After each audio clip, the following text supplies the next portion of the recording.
iniciar nuestra charla con el doctor Samael Aoun Beor, quisiéramos preguntarle qué significa el movimiento gnóstico y cuáles son sus objetivos. Doctor, por favor. El movimiento gnóstico se ocupa precisamente de gnosis. Gnosis es una palabra que significa conocimiento, sabiduría. Abarca los 4 aspectos que podríamos denominar ciencia, filosofía, arte y como secuencia o corolario místico, trascendental.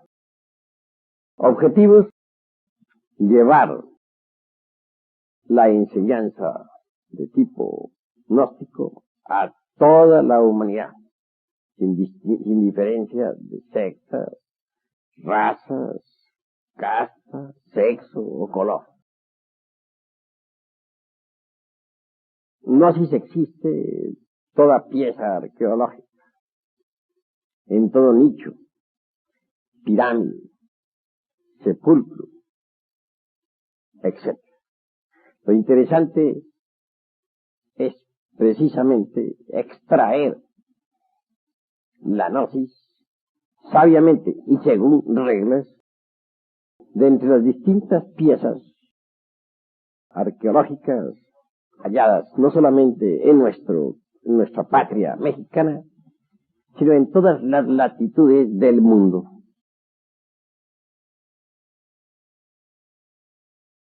Doctor, dentro de las enseñanzas gnóstico-científicas se habla mucho acerca de la Atlántida. Por ejemplo, ¿podría ilustrarnos usted al respecto? Ciertamente, la Atlántida de Platón ha dejado de ser simplemente un mito y se ha convertido en un hecho concreto, real y efectivo. A poco, en España, un grupo de científicos se preparaban para la exploración de la Atlántida.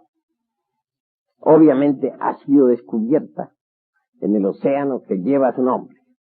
Bien saben los expertos en marina que existe una plataforma en el fondo del mar existente entre Europa y América. Incuestionablemente tal plataforma es Atlántida. En algún tiempo estuvo este continente a flor de mar, como se dice, es decir, existió, y en él vivieron muchos millones de seres humanos. Se extendía de sur a norte. Tuvo una poderosa civilización y más tarde se hundió entre las embravecidas olas del océano.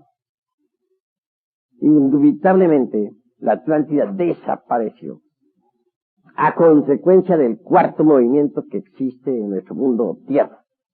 Quiero referirme en forma enfática al movimiento de revolución de los ejes de la Tierra. Pero no solamente existe el movimiento de rotación, ni solamente el de traslación o balanceo.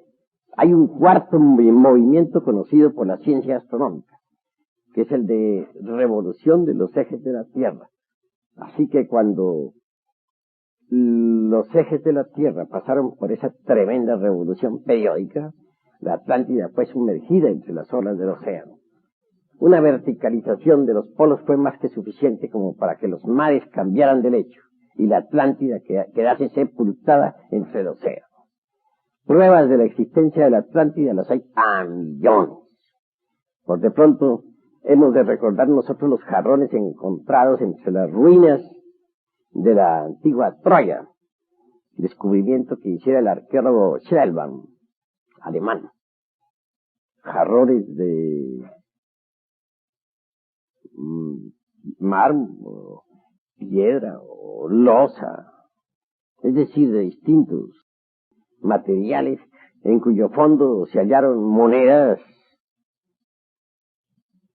con la firma del rey Cronos de Atlántida. Ese mismo tipo de jarrones se encontró en Tiwanahuaco, Centroamérica, con las mismas monedas y las mismas firmas del rey Cronos de Atlántida. Placas conmemorativas del acontecimiento Atlante las hay en Lhasa y también en Centroamérica, Tiwanahuaco, en donde se recuerda que el país de las lomas de barro, Atlántida, fue sumergido entre el fondo de los océanos en una gran catástrofe.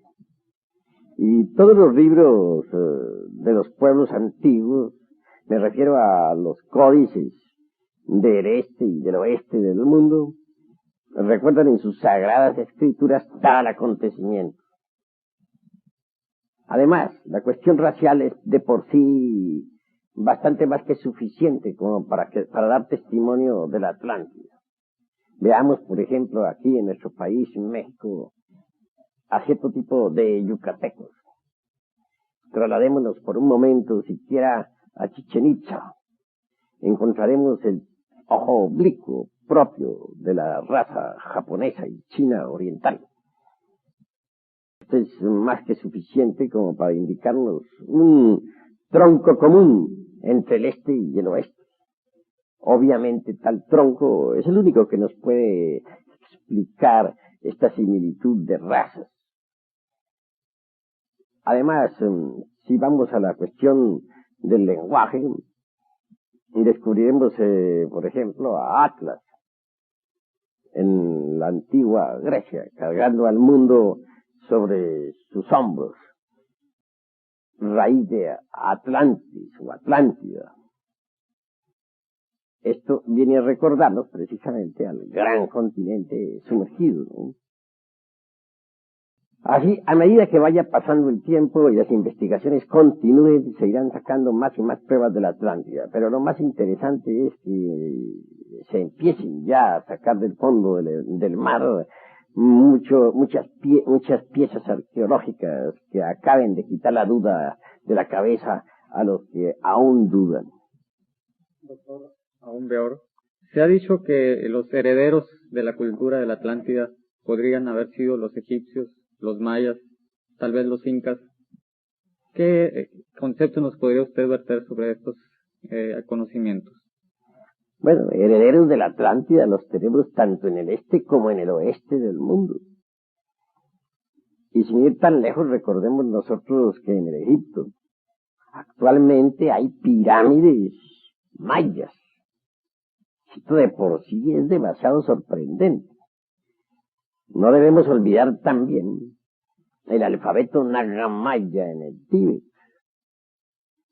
Ese alfabeto, por ejemplo, maya es similar al naga tibetano. Y hasta existe una frase en el Evangelio bíblico que se le atribuye a Jesús, el gran Kabir. Dícese que en las cumbres del Calvario pronunció la frase, Elí, Elí, lama sabachthani. Los judíos se decían a sí mismos, ¿pero qué quiere decir este? Tal vez está llamando a Elías o a alguno de los profetas. Veamos a ver si Elías viene a auxiliarle. Eso moviendo la cabeza en señal de mofa, claro está que sí. Los judíos realmente no entendieron el significado de esa frase. No era frase hebrea, ni sánscrita, ni tibetana. Cualquier indito de Guatemala lo sabe traducir instantáneamente. Me refiero a los mayas. Quiere decir, según ellos, los mayas de Yucatán y Guatemala, me refugio en la prealba de tu presencia. Así pues que Jesús de Nazaret hablaba maya. Obviamente que el maya viene originalmente de la Atlántida. Antes de que aquel continente tan famoso se sumergiera entre las embravecidas olas del océano que lleva su nombre, la raza maya ya se había establecido en el oriente y en el occidente del mundo. Ella colonizó el Tíbet y también el Egipto.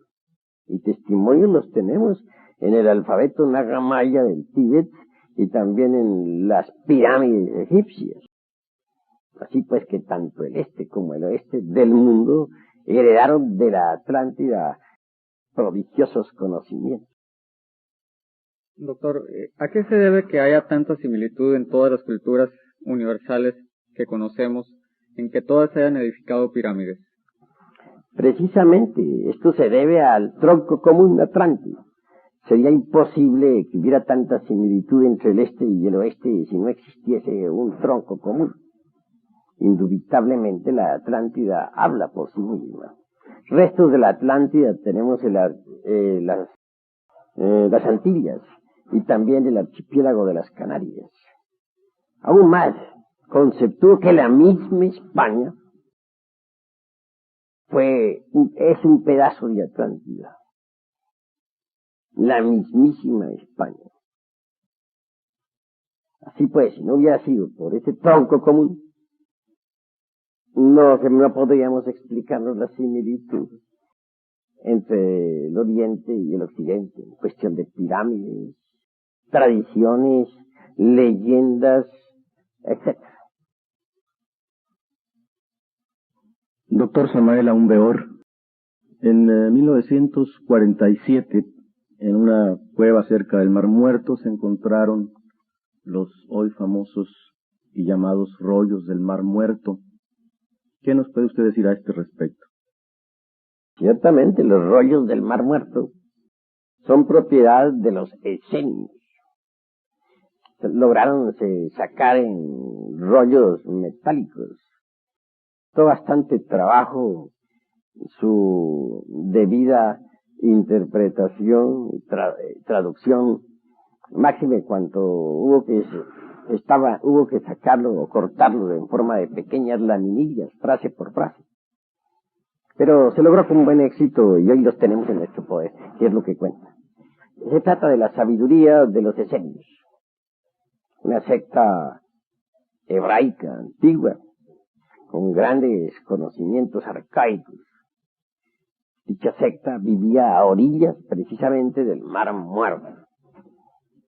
Los esenios, ante todo, fueron sabios en el sentido más completo de la palabra. Conocieron la sabiduría antigua y se dedicaron a trabajar sobre sí mismos. Hablo desde el punto de vista psicológico. Es obvio que lograron grandes transformaciones dentro de lo psicosomático, gnóstico sensorial y también dentro de lo trascendental. Consiguieron el despertar de la conciencia. ¿Qué más? Respecto a una teoría que dice que posiblemente Jesús, el Cristo, haya sido educado o formado por los esenios, ¿qué fundamentos válidos podría tener esta teoría? Bueno, lo que sucede es que en los rollos del Mar Muerto se cita al maestro de la rectitud, existente unos 5 siglos antes de Jesús. Y se ha confundido en verdad al maestro de la rectitud, citado por los esenios, con el Jesús histórico, el gran Kabir. Mas hay que saber entender que el citado maestro de rectitud, mencionado por los esenios, no es propiamente histórico en el sentido concreto de la palabra. Tengámoslo como el prototipo psicológico individual del ser humano. Entendido así, no tendríamos confusiones de ninguna especie. Obviamente que la parte superior del ser, en toda criatura humana, según antiguas teogonías y viejas tradiciones que se pierden en la noche aterradora de todas las edades, es crística en gran manera. Lástima da verdaderamente que se hayan olvidado esos conocimientos arcaicos. Debido a tal olvido, la humanidad ha caído en una especie de antropomorfismo grave, Por eso no es extraño que en estos tiempos se haga del Cristo un personaje meramente histórico o antropomórfico, cuando debería hacerse de él lo que verdaderamente es él, un prototipo de perfección humana en cada uno de nosotros. Y respecto también a los rollos del Mar Muerto, pues se hizo un gran revuelo a raíz de su descubrimiento y de todas las peripecias para descifrarlos. Pero también tengo entendido que luego hubo un gran silencio a ese respecto. Es decir, se dejó de hablar por mucho tiempo de ese gran descubrimiento. ¿Podría usted indicarnos alguna razón que usted piense para ello? Ciertamente la existe y de mucho peso. Si en principio la gente se entusiasmó por tal descubrimiento, después se enfrió al no poder entender el sentido de tales rollos. Por último, se echaron al olvido. Sin embargo, hay gentes que todavía estudian los rollos del Mar Muerto. Creo que valdría la pena estudiarlos, porque contienen enseñanzas endotéricas trascendentales, que, debidamente comprendidas, podrían iluminar muchos rincones oscuros de nuestro entendimiento.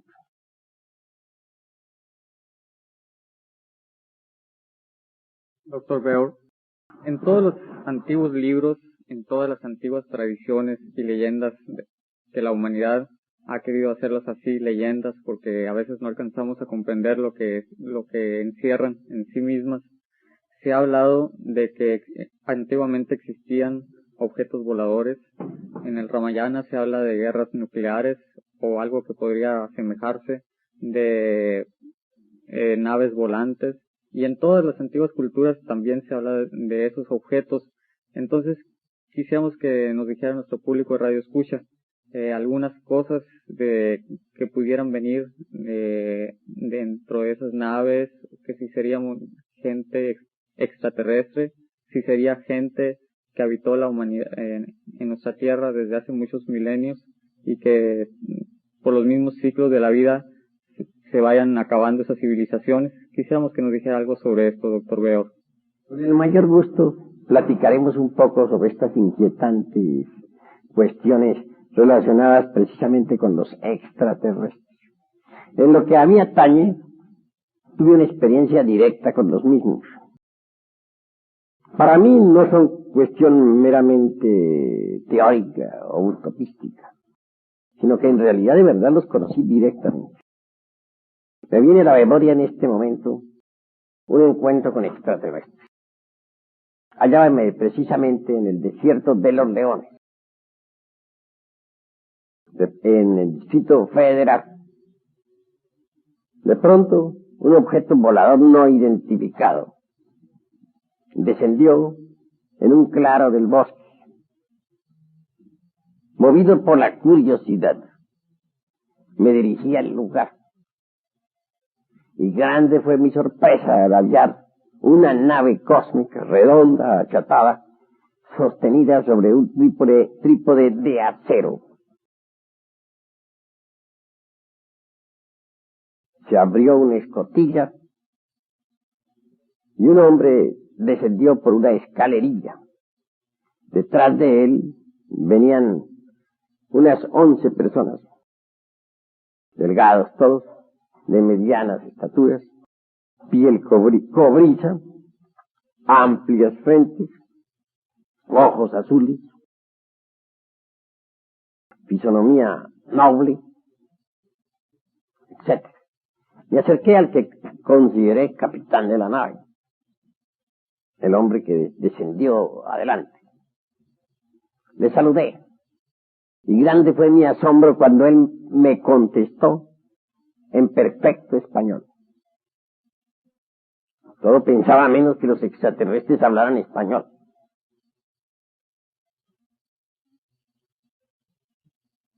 En general, todos los de la nave se sentaron en unos troncos de madera.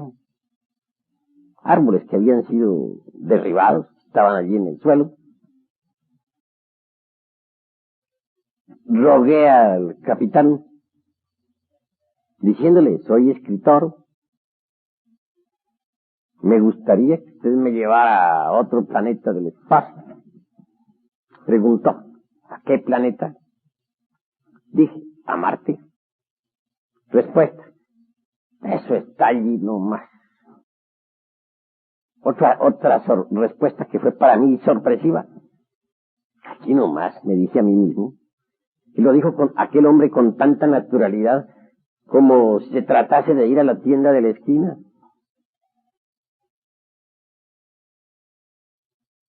Todas mis súplicas fueron inútiles. Me manifesté que desearía escribir algo sobre la vida en otros mundos, traer pruebas para convencer a los terrícolas. Le aclaré que los terrícolas son escépticos en un 100%, incrédulos y materialistas, que de nada serviría que yo fuese a otro planeta si no traía pruebas. Porque aunque uno se hincara de rodillas, llorando lágrimas de sangre para convencer a los terrícolas, estos no le creerían a uno por nada de la vida si no les trae algo. Hay que traerles un aparato, un animal, o de perdido una piedra rara por allá, extraña, algo, porque son tremendamente incrédulos y materialistas. Bueno, les puse al capitán todo lo que pude. Guardó silencio.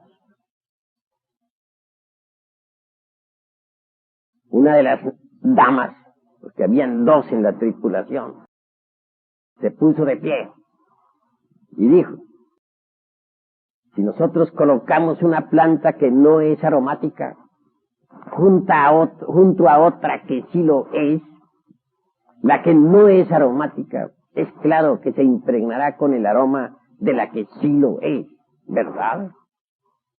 Respondí, claro está. Luego continuó. Lo mismo sucede en los mundos. Mundos que en el pasado andaban mal. Con humanidades perversas. Se fueron impregnando poco a poco con las vibraciones de los mundos vecinos. Y ahora andan muy bien. Pero acabamos de llegar al planeta Tierra, como usted ve, y aquí no sucede lo mismo. ¿Qué es lo que pasa en este planeta? La pregunta fue terrible. Tuve que reflexionar profundamente antes de contestar. Al fin dije, bueno, es que este planeta Tierra es una equivocación de los dioses. Pero redondeé mi concepto, continuando con las siguientes palabras. Este es el karma de los mundos. Karma es una palabra oriental que significa causa y efecto. Tal causa, tal efecto. La dama, con una venia, asintió. La otra dama hizo lo mismo, y toda la tripulación. Posteriormente se pusieron de pie. Comprendí que se iban a retirar. Instante que aproveché para volver otra vez a reiterarle al capitán mi demanda.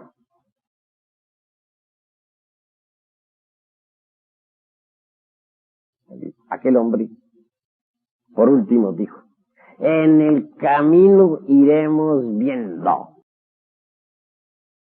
Esto lo dijo a tiempo que levantaba el dedo índice, solemnemente. Comprendo lo que son aquellos hombres. Hablan poco y dicen mucho.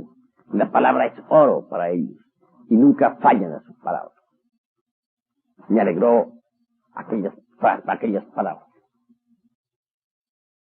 Estrechamos la mano y toda la tripulación regresó al interior de su nave. Me retiré a prudente distancia, considerando que la radiación podría acabar conmigo. Pude ver desde lejos el instante en que aquella nave giraba sobre su eje, se elevaba hasta perderse en el infinito. Esto me sucedió. Desde ese día, para mí, La cuestión de los extraterrestres es algo muy serio. Se me quitó la curiosidad, lo confieso. Comprendí que para poder llegar a convertirme en un viajero intergaláctico, necesitaría primero acabar con mis defectos psicológicos. Sé que en tanto no sea yo un hombre lo suficientemente digno como para poder ingresar a esa tripulación, no haré más que suspirar. Estoy dedicado ahora precisamente a corregir mis defectos, a fin de un día lograr ingresar en esa nave. Creo que algún día volverá ese capitán por mí, que cumplirá sus palabras. Pienso que eso se trata de viajeros intergalácticos, así lo he intuido. No hay duda de que aquella nave que descendió en el bosque habría salido del vientre de alguna nave nodriza que quedara en órbita. En el Ecuador acaeció algo histórico con mayor suerte que la mía. Cierto individuo XX estaba afiliado a una escuela oriental muy de mañana, fue visitado por algunos extraterrestres. Se le llevó en una nave hasta Ganímedes. Se le mostró la poderosa civilización allí existente. Se le propuso que se quedase a vivir en Ganímedes. Se trata de un satélite, entre paréntesis, que gira alrededor del planeta Júpiter. Júpiter tiene 12 lunas. Aquel individuo fue traído de regreso a la Tierra, pues así lo rogó él, para entregar sus bienes materiales, su automóvil, su casa y sus propiedades en general, a su hermano. Fue traído y entregó a su hermano formalmente su automóvil, su casa y su dinero y todo. Invitó a su hermano y cuñada a una cena de despedida. Manifestó que se trataba de un viaje. Claro, se abstuvo de decir hacia dónde era tal viaje. Y hallábanse en plena cena cuando la nave aterrizó en el jardín de su casa, un enorme jardín. Ah, ya entendemos, dijeron sus familiares, de qué se trata. Dijo, sí, vienen por mí. Pero no no voy a ser llevado a la fuerza, me voy con mi gusto. Subió a la nave y se fue para Ganímedes. En Ganímedes existe una poderosa civilización. Bueno, lo interesante es que dejó a su hermano una caja, un aparato mecánico, algo mejor que un aparato de televisión o de radio, que le permitía, mediante la concentración del pensamiento, ponerse en contacto con Ganímedes, con los habitantes de Ganímedes. De manera que las comunicaciones continuaron y su hermano se preparó también psicológicamente para ser un día llevado a Ganímedes. No está de más decirles que él también fue llevado a Ganímedes. Hay una poderosa civilización en Ganímedes. Pienso que el planeta Tierra no puede ser el único que esté habitado. Sería absurdo suponer que entre tantos millones y billones y trillones de mundos que pueblan el espacio infinito, solamente este planeta Tierra, este grano de arena en el espacio, va a tener la exclusiva de poseer vida. Pensar así es pensar con mente medieval. Esto es similar a aquellos que en la Edad Media suponían que la Tierra era plana, cuadrada, que no se movía. Recordemos nosotros que Galileo se atrevió a decir que era redonda y que se movía. Lo iban a quemar vivo en la Inquisición.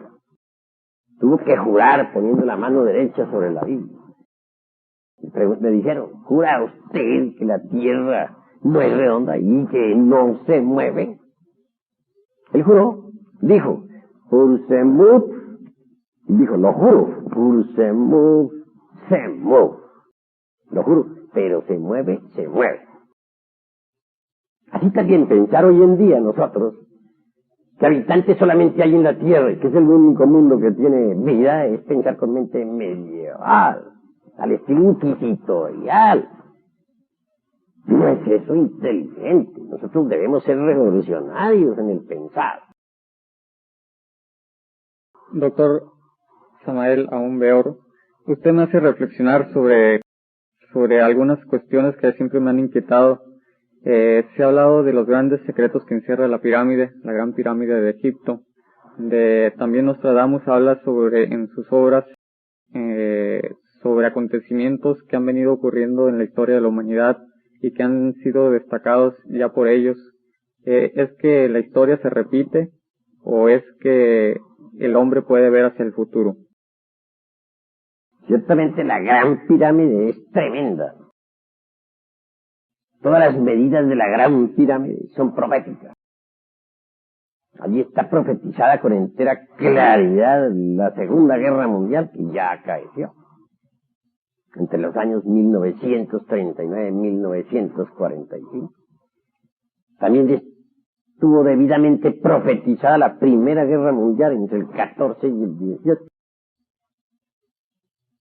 Está profetizada la gran catástrofe que se acerca y que ya estamos a la puerta de la misma. Recordemos nosotros a los mayas, no son tan ignorantes como la gente lo supone. Tuvieron conocimientos grandiosos de astronomía y los tienen todavía. Ellos están en estos precisos momentos aguardando el Catún 13.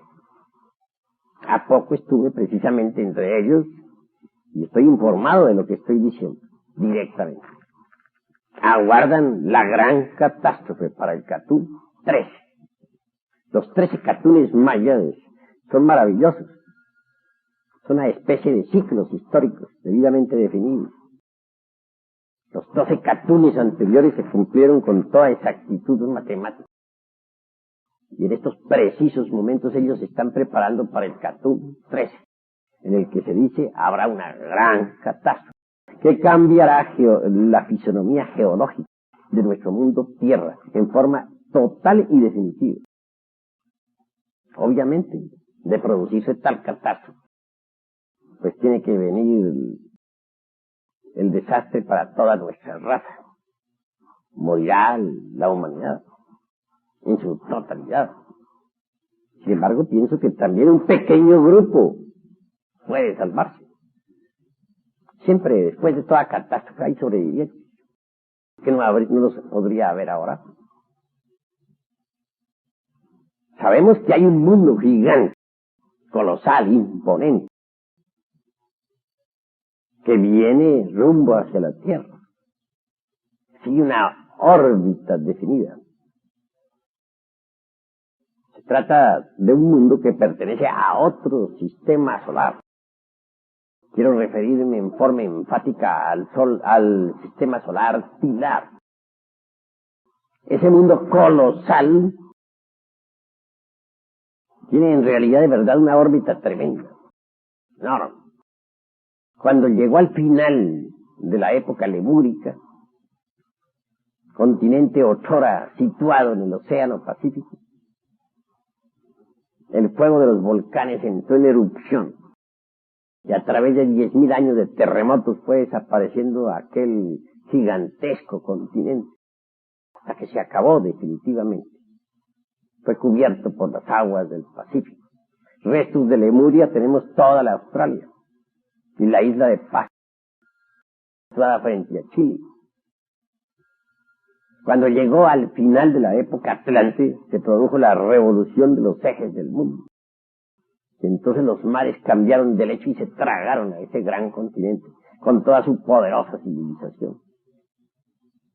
Ya viene nuevamente ese mundo colosal. Obviamente que traerá una gran catástrofe. Se trata de Barnard I, según los astrónomos. Ahora bien, lo que estoy afirmando no es a priori, tiene documentación. En nuestra institución tenemos en realidad de verdad un mapa cosmológico, trazado no por nosotros, sino por los observatorios de astronomía. Es de orden oficial. En él está dibujada lo que va a ser la gran catástrofe. Hercólogos es un mundo 6 veces más grande que Júpiter, miles de veces más grande que la Tierra. Se dirige hacia la órbita de la Tierra. Cuando se encuentre ya a cierta distancia, incuestionablemente atraerá el fuego líquido que existe en el interior de nuestro mundo. Este último saltará hacia la superficie y habrán volcanes en erupción por todas partes y fuego líquido circulando. Total, se quemará toda la costa terrestre. Y en el máximo de acercamiento de Columbus, o Barnard I, como se le llamara ahora en estos tiempos, se producirá otra revolución de los ejes de la Tierra semejante al del Atlántico. Entonces los polos se convertirán en Ecuador, el Ecuador en polos. Los mares se desplazarán y los continentes actuales quedarán sumergidos bajo el fondo de los océanos. Total, viene el fin de la raza aria. No hay duda de que más tarde surgirán nuevos continentes del fondo de los mares. Tampoco pienso que toda la humanidad tiene que terminar. Obviamente debe haber sobrevivientes, y los habrá. Habrá un pequeño grupo de sobrevivientes que servirán de núcleo para la futura gran raza que habrá en el mundo. Pero piensen ustedes que viene una gran catástrofe, y que son los mismos observatorios de astronomía quienes han dibujado el mapa de la catástrofe. Es oficial la cuestión. Si no se le ha dado publicidad en todos los países de la Tierra, se debe a la censura de muchos gobiernos que no quieren en modo alguno que los observatorios causen psicosis colectiva. Pero el asunto es de orden oficial. Los mayas lo saben. Estuve entre ellos. Se le preguntaba a un anciano maya: ¿Tu hijo verá esto? Respuesta: mi hijo no lo verá. ¿Tu nieto lo verá? Sí, mi nieto sí lo verá. Los mayas son sabios, en el sentido más completo de la palabra. Quienes se atrevan a decir que los mayas son ignorantes, se ve que desconocen completamente la antropología.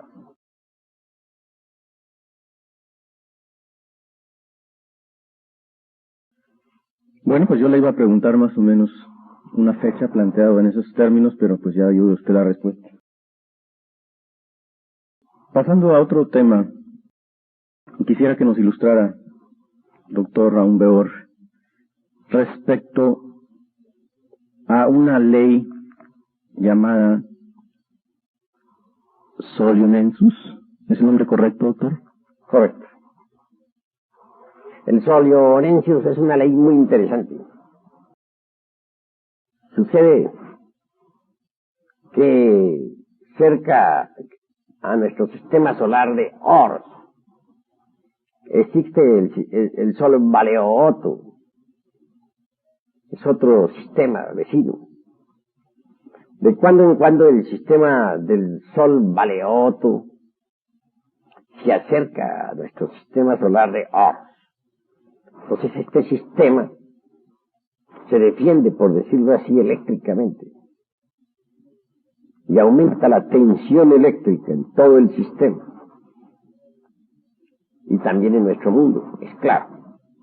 Y como consecuencia o corolario se produce un estado de psicosis y nerviosismo extremo en toda la humanidad. Es una especie, dijéramos, de alteración electrobiológica en todas las especies vivientes. Y vienen las grandes revoluciones de sangre y aguardiente. Los pueblos se levantan contra los gobiernos y hay por donde quiera desastre. Recordemos la Revolución Francesa. Se debió a un Solionensis. El pueblo se levantó entonces contra Luis XVI y la guillotina dio buena cuenta de todos los nobles de París. Fue horroroso aquello. Recordemos la revolución de 1917 en Rusia. Fue el producto de otros Soliorenses. Ya ciertos sabios gnósticos aguardaban ese Soliorenses y sabían lo que iba a suceder en Rusia en 1917. Cayó la cabeza del zar Nicolás de Rusia. Bolcheviques se levantaron pues contra el zar. Vino la gran revolución. Esos solionencios siempre han sido terribles. En Egipto hubo otros. En un solionencio de esos, el faraón y toda su familia fueron muertos.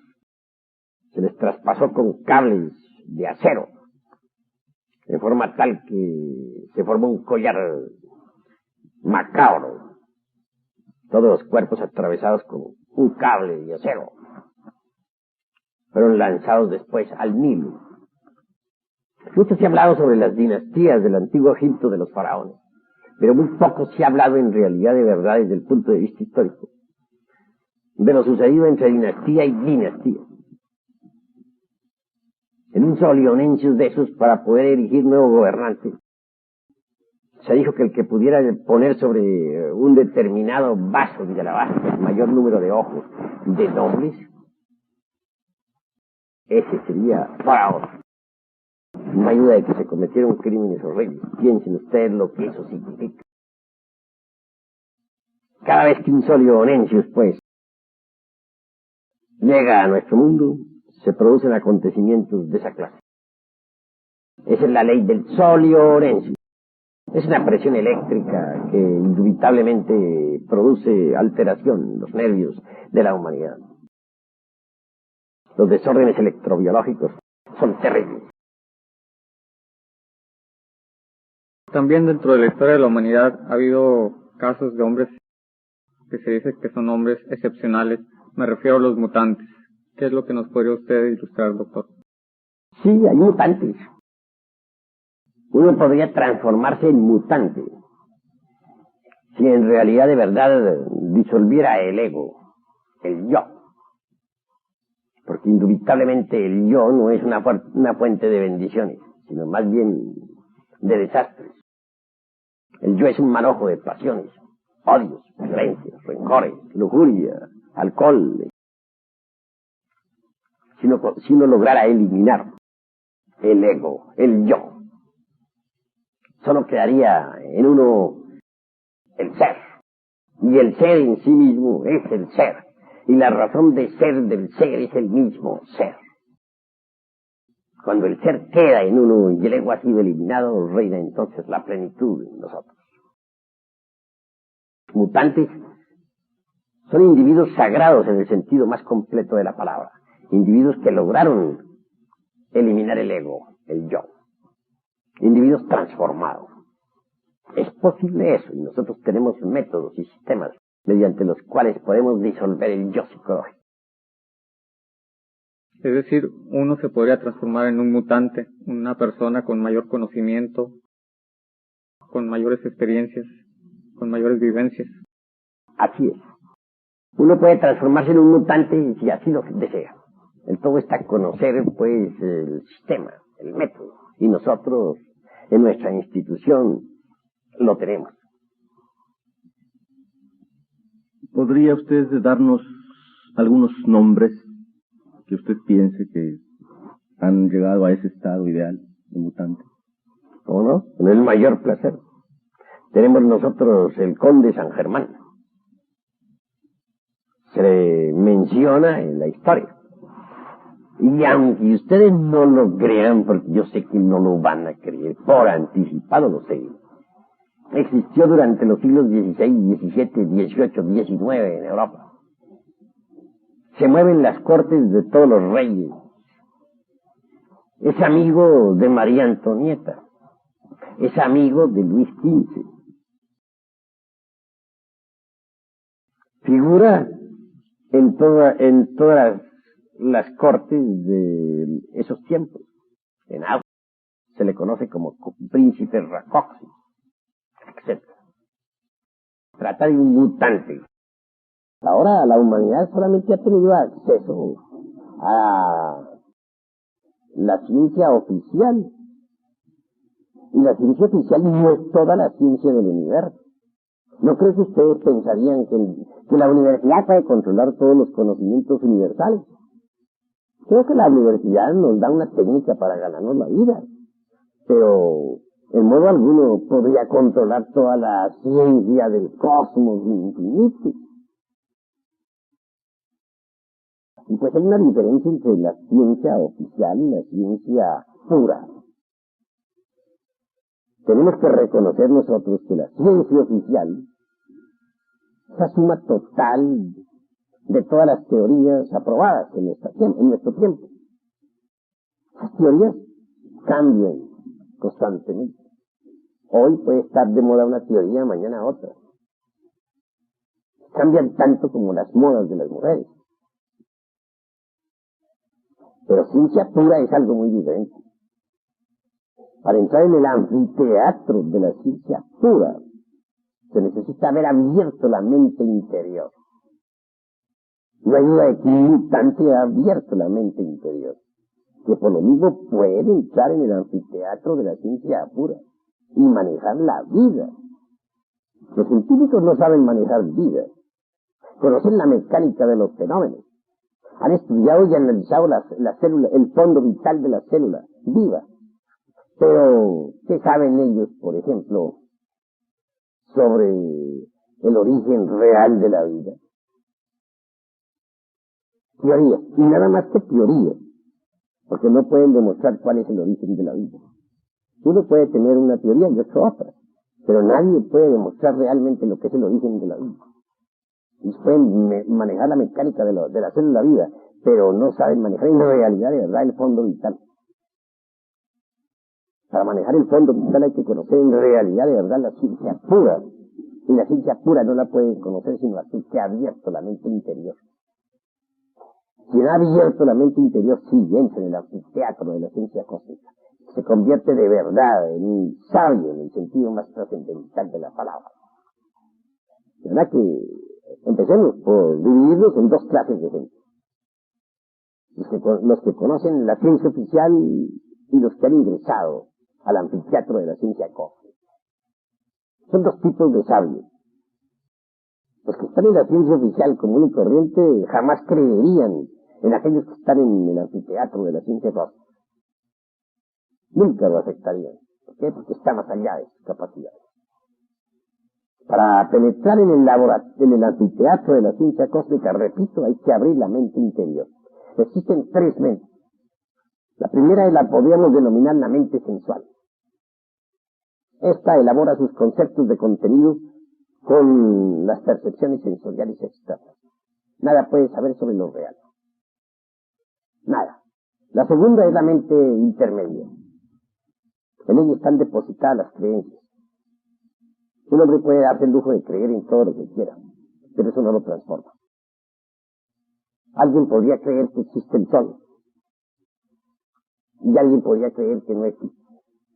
Pero para el sol sería indiferente que creyeran o no creyeran en él.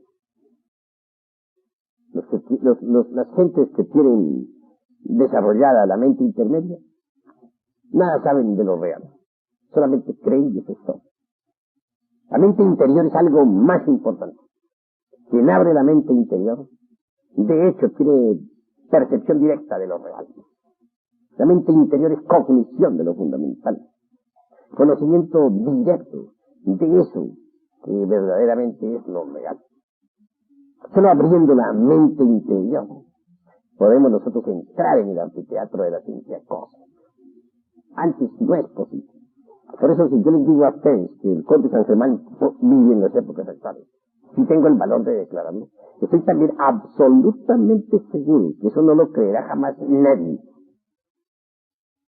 ¿Por qué? Porque nadie ha abierto la mente interior. Pero quienes la han abierto saben que sí existe el conde San Germán. ¿Podría decirnos el nombre actual? ¿Quién es actualmente? Testimonios hay uno, y muy serio. Se trata de Giovanni Papini, el niño consentido del Vaticano. Entre paréntesis, fuera excomulgado por haber escrito su libro El Diablo. Él da testimonio en Gog. sobre el conde San Germán. Y Giovanni Papini es un escritor muy serio. Tiene una pluma de oro. Viajaba él por el mar Índico por el año 1939. Recién había empezado la Segunda Guerra Mundial. Y sobre la cubierta vio a un personaje verdaderamente enigmático. Resolvió abordarlo. El hombre se manifestó aceptable. Logró su amistad. No tuvo inconveniente alguna en mostrarle sus papeles de identificación. Se trataba del conde San Germán. Regresaba de Europa. Se había entrevistado con los hombres de Estado. Había tratado de aconsejarles para que no cometieran el error de lanzarse a la guerra. Como quiera que los encontró tan empeñados en la dura batalla, no le quedó más remedio que regresarse al Asia. En Calcuta, donde se detuvo el barco, el conde San Germán saltó a tierra. Allí le recibieron un grupo de venerables ancianos, lamas tibetanos que habían venido por él. Con ellos se fue. Manifestó el conde San Germán a Giovanni Papini que él regresaría nuevamente al mundo occidental en el año de 1999, que ahora marcharía hacia su santuario del Tíbet. He ahí el caso de un mutante. Los mutantes existen, aunque la gente no lo crea. Así que les diría a ustedes como Galileo, pour se move, se move.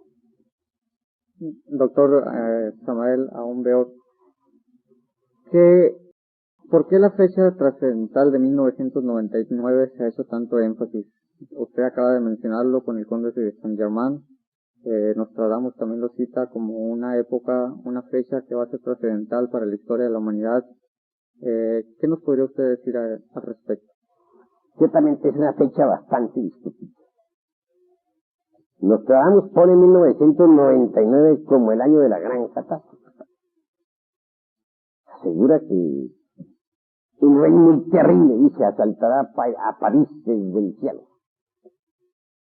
Se refiere en sus cuartillas indudablemente al planeta Hercólogos. Y en cuanto al término París, es profundamente simbólico. Propiamente está haciendo alusión, pues, al planeta Tierra en general. Pues el lenguaje de Nostradamus es así, alegórico. Se dice que la Tierra parecerá haber sido sacada de su órbita en ese año, que habrá una gran oscuridad.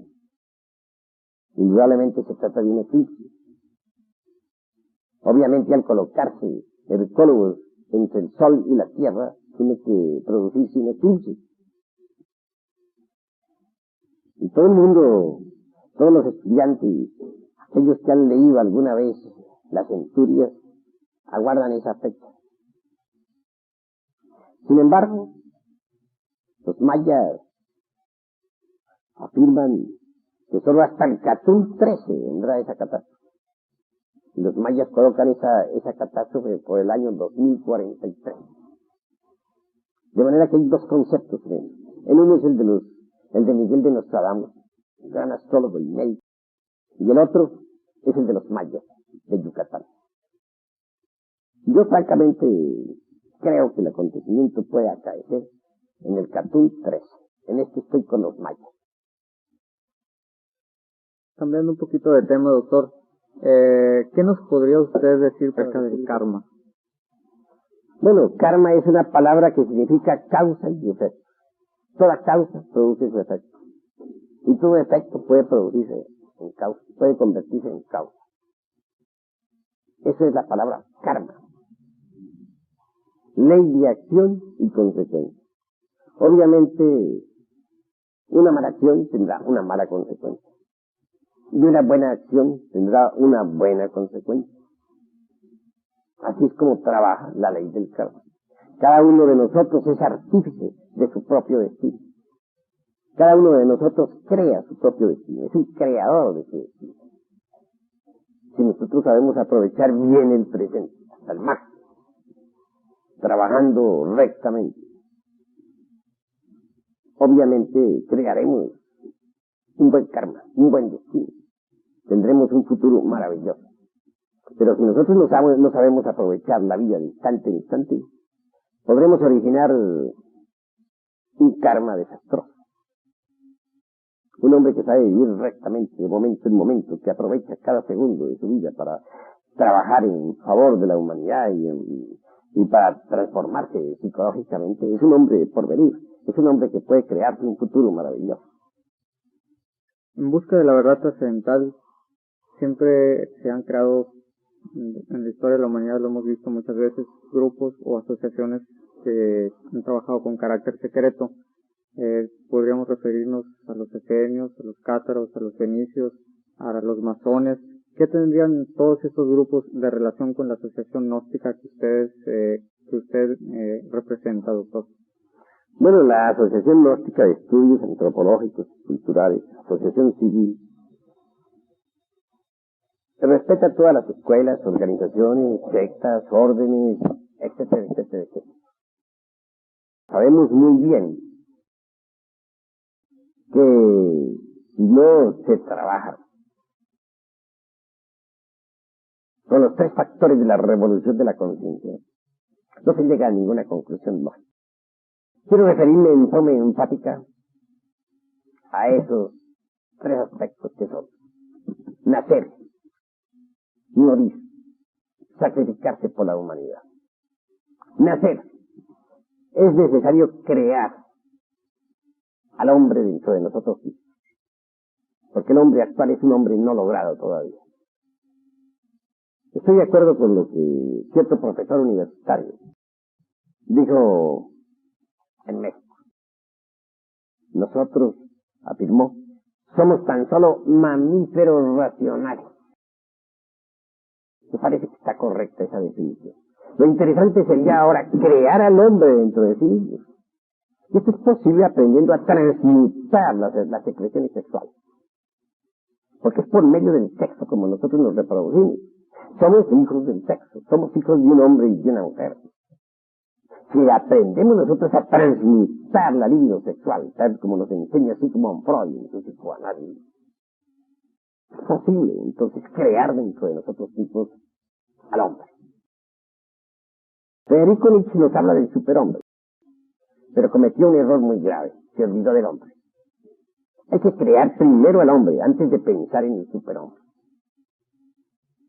Obviamente que si transmutamos el esperma sagrado, el exiogeare, podemos obtener energía creadora.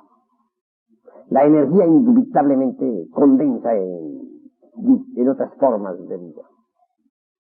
La energía creadora, por ejemplo, en una octava superior, viene a condensar en el famoso cuerpo astral de que nos hablan los sabios antiguos, de que nos hablara Paracelso, Felipe Teofrasto, Bombacho de Ongenay. Ese cuerpo astral no será perceptible para los ojos físicos, pero quien lo tiene puede usarlo. Uno sabe que tiene un cuerpo astral cuando puede usarlo, cuando puede viajar con él fuera del cuerpo físico, cuando puede con ese vehículo transportarse a cualquier lugar del espacio infinito. Es una realidad. Y hasta se han sacado fotografías del cuerpo astral, muy buenas fotografías. Fotografías con lentes muy finas. Bien, en una octava más alta, diríamos una segunda octava más elevada, la energía creadora puede condensar en la forma del cuerpo mental. El cuerpo mental nos da individualidad intelectual. Porque una cosa es rellenar la cabeza con muchas teorías, y otra cosa es tener chispa en el sentido más completo de la palabra, verdadera inteligencia. En una tercera octava más alta, la energía creadora puede cristalizar o condensarse en la forma del cuerpo causal. Quien posee el cuerpo causado, cuerpo de la voluntad consciente, puede determinar circunstancias a voluntad. Ya no es víctima de las circunstancias. Antes bien, puede originar nuevas circunstancias. Alguien que posea los cuerpos físico, astral, mental y causal, pues recibe los principios étnicos, búdicos o crísticos, anímicos, como se les quiera llamar, y se convierte en hombre real, en hombre verdadero, en el sentido más completo de la palabra. Obviamente, quien desarrolla el sentido de la autoobservación psicológica puede percibir el astral, percibir el mental, percibir el causal. O sea, hay que poseer esos cuerpos en forma íntegra, total, para poder ser hombre real. Antes de ese instante no se es hombre. Se es un mamífero racional, como dijo aquel profesor de la Universidad de México. Así que vale la pena trabajar con esa energía para convertirnos en hombre. El segundo factor necesario es misionter el ego, el yo psicológico, reducirlo a polvo, a fin de que solamente quede ser en nosotros. Y por último, levantar la antorcha en alto para iluminar el camino de otros. Escuela que no trabaje con esos tres factores de la revolución de la conciencia, que obviamente está embotellada en las teorías y no llega a ninguna conclusión. Por muy respetable que sea una organización, se olvida esos tres factores de la revolución de la conciencia, para nada sirve. Yo respeto todas las organizaciones, sean del Oriente o del Occidente. Solamente les refiero en forma enfática a los tres factores. Y digo que esas escuelas, si no conocen estos tres factores, deberían conocerlos. Y eso es todo. Señor Fernando Salazar, quisiéramos que usted nos informara acerca de el radio de acción actual de la Asociación Gnóstica de Estudios Antropológicos y Culturales dentro del país, y si tienen ya algunas ramificaciones fuera del país. Bueno, con el mayor gusto voy a responderle su pregunta. La Asociación Gnóstica lleva ya más de 30 años de fundada en todo el hemisferio occidental. En la actualidad cubre todos los países de América del Sur, desde Colombia hasta Argentina, incluyendo Brasil y todas las Guayanas. También en toda Centroamérica se encuentra organizada perfectamente la asociación.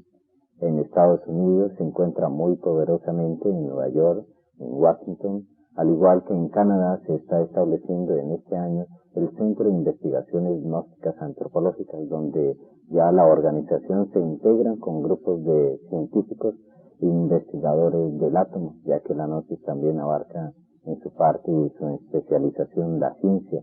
Al igual también se encuentran ya en diferentes partes del mundo, en África, en Nigeria, en Europa, España, Alemania, y también próximamente seguirá esparciéndose por toda Asia y Medio Oriente. En México, en la actualidad, en toda la región del norte de nuestro querido país, se encuentran más de 30 centros de investigaciones gnósticas antropológicas, y en el sur, en esta actualidad, han salido en su última graduación 30 instructores que asistirán a las diferentes plazas que cubren nuestra región sur. En México está cubierto de norte a sur y de costa a costa. Están más de 60 centros trabajando con más de 108 instructores que dan este tipo de enseñanza. Señor Salazar, ¿se requiere alguna condición especial para ingresar a esta asociación? Bueno, como lo decía anteriormente el presidente de la antropología gnóstica, no hay diferencia de clase ni social o diferencia de credo religioso, y lo único requisito se podría decir que se necesita para pertenecer a la asociación es ánimos y ansias de querer transformarse, de querer cada vez cambiar y de encaminarse a derroteros superiores, ya que lo que se busca sintéticamente en la organización es que cada uno de nosotros, los seres humanos, salgamos de los problemas, traumas, prejuicios y nos convirtamos en triunfadores en el ámbito social, en el ámbito del hogar y en el ámbito de nuestros estudios en general. La pregunta que le voy a hacer a continuación es con toda la honestidad de que yo pueda ser capaz, y es la siguiente.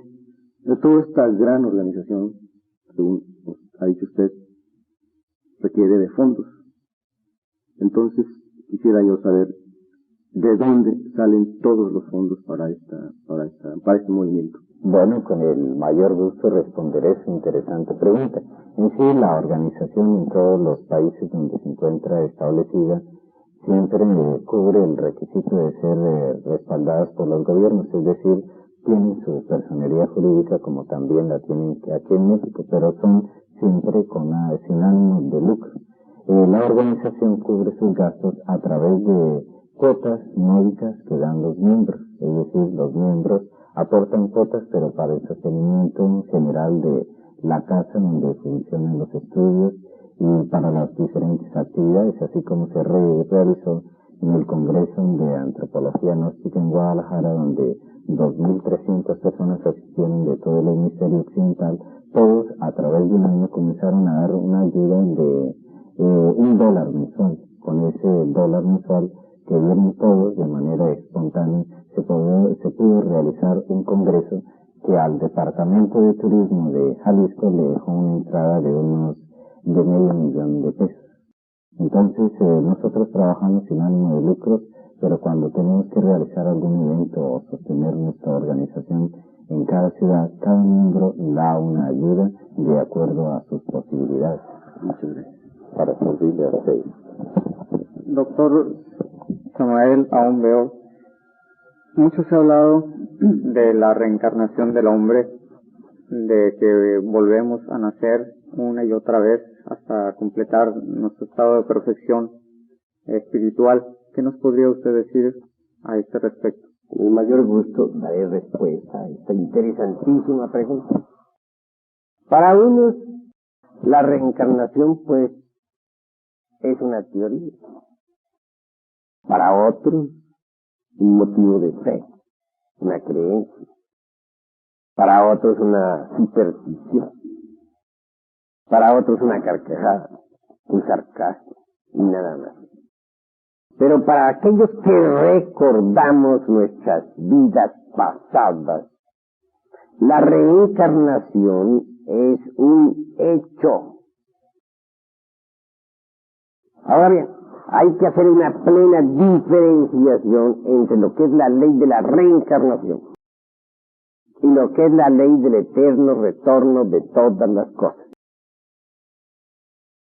Reencarnación significa el descenso de la divinidad en un hombre. La repetición de ese evento es precisamente eso, reencarnación. Repito, encarnación es el descenso de la divinidad en un hombre. Cuando se repite el evento, se llama reencarnación. De manera que reencarnarse solamente se reencarnan los hombres que se han autorrealizado. Un Jesús de Nazaret, un Buda, un Hermes Trismegisto, un Quetzalcóatl, etc. Retorno es otra cosa. Pero para saber cómo se retorna, tendré que tocar ligeramente la cuestión muerte. La muerte en sí misma es una resta de quebrados. Terminada la operación matemática, lo único que continúa son los valores. Esos valores los traga la eternidad. Se sumergen en el espacio psicológico, en el intra de todas las cosas, en las dimensiones superiores de la naturaleza y del cosmos. Los valores se atraen y repelen de acuerdo con las leyes de la imantación universal. Pero retornan, regresan, se reincorporan. Dan origen a nuevas células con sus percepciones y sensaciones. Aparecen en un nuevo organismo. Esa es la ley del eterno retorno de todas las. Junto a esa ley va otra que se llama ley de recurrencia. Todo vuelve a ocurrir tal como sucedió. También debe ser explicada esta razón. La muerte es como una película. Digo, la vida es como una película, dispense. Cuando se llega a la muerte, sencillamente se ha regresado al punto de partida original. Entonces esa película se absorbe en eternidad. Cuando los valores retornan, regresan, se reincorporan, desarrollan en sí, o proyectan otra vez sobre el tapete de la existencia la película de la vida. Esa misma película de vida. Si uno altera esos valores, la película continuará sin alteración. Pero si uno logra eliminar los falsos valores, la película podrá ser modificada. Un hombre es lo que es su vida. Si un hombre no trabaja su propia vida, está perdiendo el tiempo miserablemente. Nosotros los gnósticos queremos hacer de nuestra vida una obra maestra. Cuando lo logramos, conseguimos la liberación final. Pero hay que trabajar en su propia vida, modificarla, transformarla radicalmente. Y eso solamente es posible eliminando de nuestra naturaleza psicológica los elementos psíquicos indeseables. Ira, codicia, lujuria, envidia, orgullo, pereza, gula, etc. Son tantos nuestros defectos psicológicos que aunque tuviéramos 1000 lenguas para hablar y para dar de hacer, no alcanzaríamos a enumerarlos a todos cabalmente. Así pues, siempre vivimos retornando. Y nos movemos de acuerdo con la ley de recurrencia. Todo vuelve a ocurrir tal como sucedió, más sus consecuencias. Cada existencia es una repetición de la vida pasada, más sus consecuencias. Quienes lleguen a recordar existencias anteriores podrán evidenciar lo que nosotros aquí estamos afirmando. En cuanto a mí se refiere, en nombre de la verdad de decirles que recuerdo todas mis existencias anteriores. Por eso para mí, lo que estoy afirmando es un hecho. Sí, doctor. ¿Nos podría usted hablar acerca de algunas de sus experiencias anteriores? Vidas anteriores. Algunas pueden ser de importancia y otras pueden no tener la menor importancia. Yo digo que en mi pasada existencia fui Daniel Coronado, que anduve en la División del Norte, por ejemplo, con las fuerzas de Pancho Villa. Pues algunos lo creerán y otros no lo creerán, pero yo que lo viví, para mí es sería muy largo poderme a narrar toda una vida. Únicamente me contento con decirles que fui Daniel Coronado. Estuve en la revolución y que no se me ha olvidado absolutamente nada de lo que me acaeció en esa existencia. Es la inmediatamente anterior a esto. Es la inmediata anterior. Si quisiera enumerar todas mis vidas anteriores, estoy seguro que nuestro honorable público al fin se dormiría porque son muy largas. Piensen ustedes lo que significa nomás citar una sola vida. Nombres, apellidos, historia, la biografía entera de una existencia. Eso es muy largo. Ahora, narrar unas cuantas decenas o centenas, decenas de vidas anteriores, pues no tiene caso. Eso es muy largo. Me limito a decirles que recuerdo mis existencias anteriores. Dentro del temario que usted está tratando, doctor, hay un punto que trata acerca del desarrollo de los chakras. ¿Qué hay de eso? Chakras o centros magnéticos del hombre son muy importantes. Obviamente existen 7 fundamentales en la espina dorsal. Despertarnos acción sexual. Ante todo debemos reconocer que en el esperma sagrado existe la fuerza más grandiosa que nos puede transformar radicalmente. Actualmente hay una sociedad en los Estados Unidos que se llama la Sociedad Oneida. Los miembros de esa sociedad han sido debidamente controlados por grandes médicos científicos.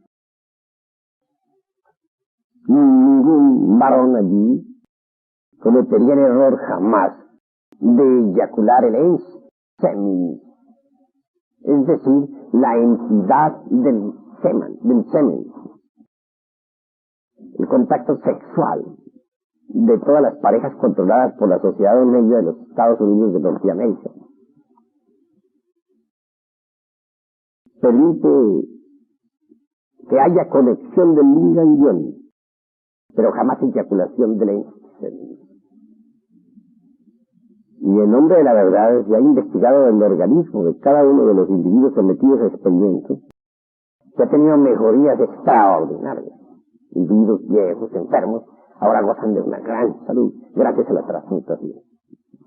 Cuando no se derrama el semen, dentro del cual está contenido el espiritutis, como dijera para hacer eso, entonces el esperma sagrado se convierte en energía creadora. Esa energía asciende hasta el cerebro por determinados canales relacionados con el vago y el simpático. Así es como el cerebro se feminiza. Así es como el semen se cerebriza. Al fin llega el instante en que los átomos solares y lunares, es decir, positivos y negativos de las corrientes terminales, hacen contacto en el tridente cerca del coxis. Y entonces, por inducción eléctrica, despierta una tercera fuerza. Quiero referirme al Kundalini, es decir, a una energía muy sutil, muy fina, de tipo más bien ígneo, aunque cíclico, que asciende a lo largo del canal medular espinal. Conforme esa finísima energía va ascendiendo, obviamente va despertando también los centros magnéticos o chakras existentes en la espina dorsal. El primer chakra que despierta está relacionado con nuestros órganos creadores. El segundo con la próstata. El tercero con la región umbilical. El cuarto con el cardio. El quinto con la laringe creadora. El sexto con la región del entrecejo o plexo cavernoso. El séptimo con la glándula pineal. En cada uno de esos 7 centros hay facultades psíquicas extraordinarias. En el primer centro, por ejemplo, hay ciertos poderes psíquicos que nos dan fuerza sobre el elemento tierra. En el segundo centro prostático hay ciertas potencias psíquicas que nos dan imperio sobre las aguas. En el tercer centro, situado a la altura del ombligo, existen poderes que despertados nos dan imperio sobre el fuego. En el cuarto centro adquirimos nosotros poder sobre el aire. En el quinto adquirimos la clariaudiencia o capacidad para oír en el ultra de todas las cosas. En el sexto adquirimos el desarrollo de la clarividencia, que nos permite ver en el ultra del universo. Y en el séptimo centro, relacionado con la glándula pineal, adquirimos el poder de la polividencia, que nos confiere facultades relacionadas con las distintas dimensiones de la naturaleza y del cosmos. Obviamente, solo mediante la transmutación de la energía creadora es posible lograr tales poderes. Y se pueden lograr, pero hay que transmutar el esperma sagrado de energía creadora y sublimar definitivamente la libido sexual. Muchos podrían objetar contra la transmutación de la libido sexual preconizada por Sigmund Freud en su psicoanálisis y por los científicos de la sociedad Oneida, etc. Pero aquellos que ya nos hemos acostumbrado a la transmutación de la libido sexual, sabemos que es benéfica en realidad de verdad, porque aumenta el potencial vital en el organismo humano. Usted hablaba de poder sobre los elementos como tierra, como agua, como fuego. ¿Exactamente a qué clase de poder se refiere? Ya mencionamos nosotros a los mutantes. Indubitablemente ellos tienen poder sobre los elementos de la naturaleza, como lo demostrara Jesús de Nazaret, como cuando calmaba las tempestades o caminaba sobre las aguas del mar de Galilea. Ellos tienen poder sobre los elementos de la naturaleza, como lo demuestran todavía hoy en día ciertos yogis del Hindustán, que caminan por entre el fuego sin quemarse, que pueden flotar en los aires y atravesar una roca de lado a lado sin recibir daño alguno. Lo que estoy citando no es mera palabrería insustancial de charla ambigua. Hay muchos viajeros que han regresado de la India dando testimonio de lo mismo. Hindustán está muy antiguo. Todavía existen órdenes o sociedades, logias que están dirigidas por verdaderos mutantes en el sentido más completo de la palabra. Doctor Samael Aún Weor, ¿cree usted que esta humanidad tendrá tiempo de llegar al grado de superhombre? Individualmente, si la gente se lo propone, lo logra. Tenemos precisamente en nuestra institución todas las reglas precisas para lograrlo. Tenemos métodos y sistemas que nos permiten llegar a esas alturas. Lo importante es, naturalmente, estudiar y practicar. El superhombre, ¿qué virtudes debe reunir o qué virtudes poseerá cuando llegue a ese grado? En primer lugar, el que alcanza las alturas del superhombre se distingue por su modestia y sencillez. Un superhombre jamás dirá que lo es. Antes procurará pasar desapercibido por donde quiera que circule. No intentaría jamás engreírse, ni publicarlo a los cuatro vientos. El verdadero superhombre se distingue por su humildad. El verdadero superhombre pasa anónimo y desconocido por todas partes. Es sencillo, en el sentido más completo de la palabra.